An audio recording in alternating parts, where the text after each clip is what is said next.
Wilujeng dalu Mas Ongki. Mbak Arum. Wilujeng dalu Mas Ongki. Dangu mboten pinanggih dalu menika pinanggih wonten pandhapi agungipun pepunden Bapak Trubus Basuki. Alhamdulillah nggih kepanggih. Ibu Supartini. Nggih niku Bu Bidan nggih. Pak gurune kula waktu SD.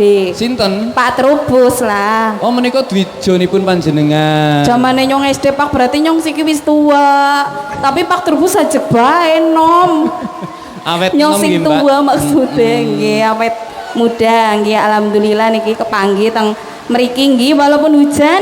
Oh nggih niku kanugrahan Mbak. Sampun Tetap diantu-antu semangat kalian nggih. para among tani. Dipun berkahi Mas Ongki. Nggih, niki diberkahi barang karo pengantin sepitek.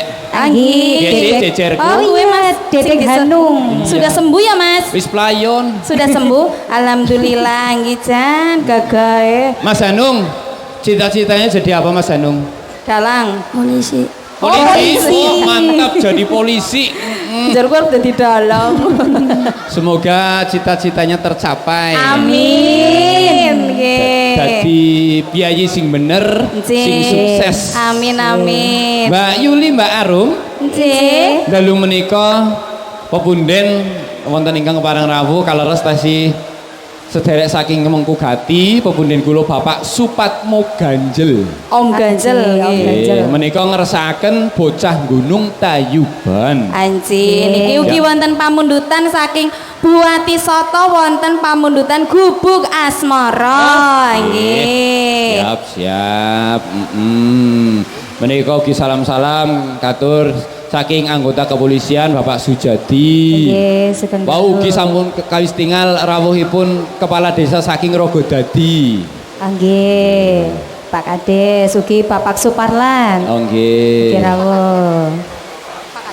Anggi niki ugi karawuhan wonten Pak Kades saking Tuking Gedong niki Oh, Pak Kades saking nggih ngaturaken Tuking Gedong. wilujeng dalu Pak Kades Nggih. nggih.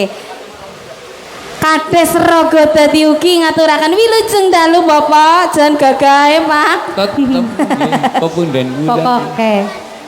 Kades Sito Mukti ugi Pak Kades pundi Pak? Oh, Wah, Mas. janana sinden ayu-ayu je Pak Pak. Lurah saking Sidodadi. Niku Mas Lurah. Oh, Mas Lurah udah Biasane Pak, ya. mangke nggih berkahi nggih Mbak Oh, Yuli. Biasane nggih.